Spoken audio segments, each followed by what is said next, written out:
again. So we're like, it's been raining a lot, and this tree in the neighbor's backyard, or side yard, sorry. We're taking bets on how long it's going to stay standing. Because one in the park went down. So, and it's starting to lean.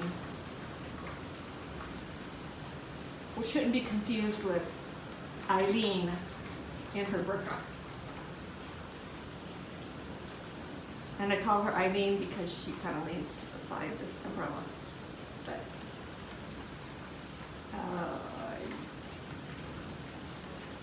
it's needed more than it did. Matter of fact,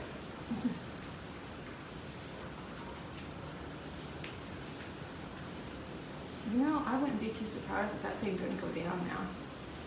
Let's see. It will be here. I will stop this now, and if it starts to go down, I will hit it again.